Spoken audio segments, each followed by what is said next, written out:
अखिलेश जी, मुझे पता है राजस्थान से आपने सबक लिया होगा और ये फैसला ऐसा फैसला होगा जो कांग्रेस पार्टी के लिए गले की हड्डी नहीं बनेगा। अखिलेश जी, आपने कहा कि हम आज मुस्कुरा रहे हैं, पहले हम उसी का राज बता दें। हम मुस्कुराए क्योंकि जो आपने दो लाइनें पढ़ी, टैग लाइनें, उसको देख के मुझे लगा कि आप लोगों के दिल में, आपके दिल में कांग्रेस के प्रति कितनी नफरत है। अरे क्या बात करते हैं आप। जीत कर भी सीएम पर फंस गई कांग्रेस, सबसे पुरानी पार्टी है, कर्नाटक में उलझा दी बीजेपी के यूनिटी। हम चाहते हैं कांग्रेस पार्टी मजबूत हो, आप कह रहे हैं कांग्रेस के लिए नफरत है। कैसी बात करते हैं अखिलेश जी? प्लीज, मैं आपके दो पढ़ रहा हूं ना, आप कितना मजबूत कर रहे हैं वही मैं पढ़ रहा हूं। जो मजबूत कर रहे हैं सुनिए क्या टैगलाइन है आपका। जीत कर सीएम पर फंस गई कांग्रेस, कर्नाटक में ने उछाल दी विपक्ष की एकता की गुत्थी। जो आप मजबूत कर रहे हैं यही है। मुझे अरे भाई, ऐसे सवाल बीजेपी, टीएमसी, समाजवादी, कांग्रेस, हर पार्टी के लिए किए जाते हैं। देखिए भाई, अगर आपकी जगह बीजेपी होती तो ये सवाल बीजेपी के लिए पूछ लेते। ये प्रतिक्रियाएं आएंगी, आपके ऊपर भी आएंगी, परेशान नहीं होना चाहिए। अगर इतना परेशान होना तो इस तरह की बातें मत लिखा करिए। नहीं नहीं नहीं नहीं नहीं नहीं नहीं नहीं नहीं, ऐसे मत करिए। देखिए अखिलेश जी, मैंने कहा ना, पत्रकारिता में, सुनिए ना मेरी बात तो सुनिए। कांग्रेस पार्टी आपको आपकी बात कहने का हक है, आपने कहा, मैं आपको बता देता हूं। देखिए पत्रकारिता में अगर बीजेपी ये चुनाव जीती होती, सुनिए मेरी बात तो सुनिए, तो किसी को बर्दाश्त, अरे नहीं नहीं सुनिए, आप बर्दाश्त करिए, देखिए ना करिए। नहीं, मैं वही कह रहा हूं ना, हमें क्या आपसे असहमत होने का अधिकार नहीं है? अगर आपको बिल्कुल हक है, आप अपनी बात कहिए, मैं अपनी बात कहूंगा। देखिए यही लोकतंत्र की और स्वस्थ लोकतंत्र की परंपरा। तो क्यों बीच में टोक रहे हैं? मेरी बात टोक नहीं रहा हूं, आपने क्योंकि सवाल उठाया मुझे जवाब देना पड़ेगा। मैं कह रहा हूं अगर आपकी जगह बीजेपी जीती होती और बीजेपी 2-3-4 दिन सीएम चुनने में लेती और दो दावेदार होते, तुरंत जवाब देना, तब हम बीजेपी के लिए भी यही कहते, परेशानी हो गई कि सीएम पर फंस गई बीजेपी। कांग्रेस हो या बीजेपी हो या समाजवादी हो, हमें क्या फर्क पड़ता है? हमारे पास आप बोलने दीजिए। हमारे पास कहिए, अभी वीडियो चला दूंगा कि जब कांग्रेस में बात आती है तो कहा जाता है तनाव है, तकरार है, खींचातानी है, रस्साकसी है। और बीजेपी में यही मुख्यमंत्री की बात आती है तो कहते हैं कि मंथन चल रहा है, बैठकों का दौर चल रहा है। जब उत्तराखंड में विधायक बीजेपी पे भाग रहे थे तो ये बीजेपी के लिए कहा जाता था। और कांग्रेस में अभी 2 दिन हुआ है, हमारे तुरंत पर्यवेक्षक नेक्स्ट डे पहुंच गए, सबसे रायशुमारी की, प्रस्ताव पास हो किया गया, दिल्ली आ गया, विधायकों से राय ली जा रही है। इसके पहले जब सीतारमैया जी सीएम थे तो पता है आपको कैसे सीएम इलेक्ट हुए थे? वो याद भी नहीं होगा। आपको याद हो तो अभी जब आपकी बारी आएगी तो बता दीजिएगा, या पूछ लीजिए अपने रिसर्च टीम से कैसे हुआ था। हम लोग सबकी ओपिनियन लेते हैं, सारे विधायकों की रायशुमारी होती है। फिर एक सीएम पद है, सीएम पद के अलावा एक कैबिनेट है, कैबिनेट के अलावा भी उसमें क्या कुछ और भी घटाना बढ़ाना है, क्षेत्रीय संतुलन किसको कहाँ से बनाना है, कैसे किसका कितना योगदान है, उसकी भी तैयारी होती है। बस आया नहीं कि कांग्रेस से 2 मिनट में अपेक्षा।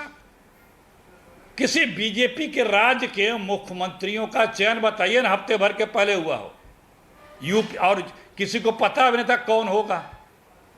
तो हमारे यहाँ नागपुर घराने से लेटर वेटर नहीं आता, पर्ची उर्ची नहीं आती है।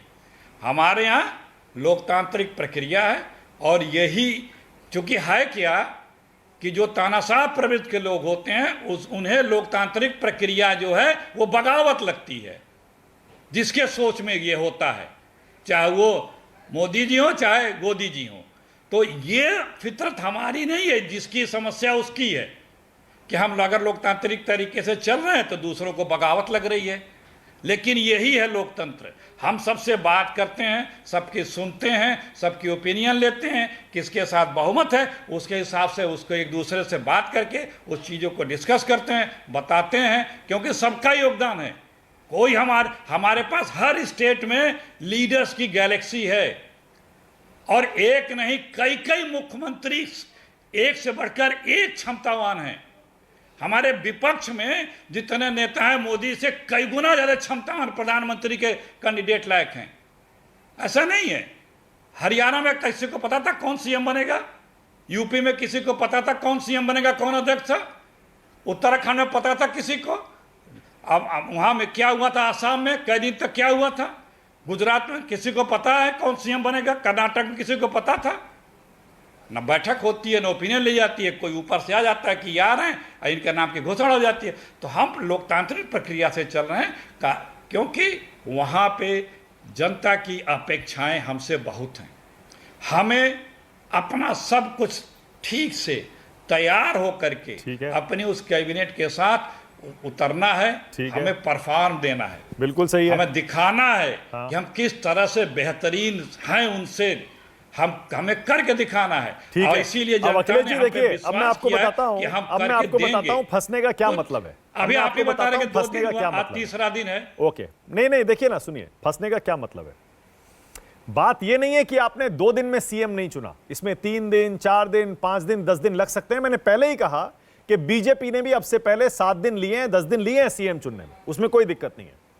लेकिन जो राजस्थान में हो रहा है, मैंने भी आशुतोष से इसीलिए यह सवाल किया, राजस्थान का जिक्र इसीलिए आता है कि कहीं ऐसा तो नहीं जहां 2 दावेदार हो जाते हैं और दोनों का दावा मजबूत हो, वहां एक का पक्ष लेने में, एक को सीएम चुनने में आप दूसरे को नाराज कर देते हैं और बाद में वही दूसरा आने वाले समय में कभी भी 1 साल, 2 साल, 3 साल में आपके लिए मुश्किल बन सकता है। सवाल यह है अखिलेश जी। देखिए मानक जी, मैंने कहा आपसे कि कांग्रेस पार्टी में हर स्टेट में लीडर्स की गैलेक्सी है। चाहे आप पंजाब देखिए, चाहे हरियाणा देखिए, चाहे राजस्थान देखिए, चाहे मध्य प्रदेश देखिए, चाहे छत्तीसगढ़ देखिए, चाहे महाराष्ट्र देखिए, हमें लोकतांत्रिक तरीके से हम अपना प्रक्रिया को पूरा करते हैं और किसी को डार्क में नहीं रखते हैं। जो इस तरह के लोग हैं, या दावेदार कहिए या इसके उपयुक्त, जिसके लिए हमारे चुने हुए विधायक कहते हैं, उन सब की बात सुन के सामंजस्य बिठा करके काम किया जाता है। और यही कांग्रेस की प्रक्रिया है। शुरू से सबकी बात सुनी जाती है, फिर उन सबकी बातों को हमारा जो वर्किंग कमेटी के लोग वो बैठ के तय करते हैं। ओके। और खुशी राजी सब चलता है। कांग्रेस पार्टी में ये नहीं है कि ओके।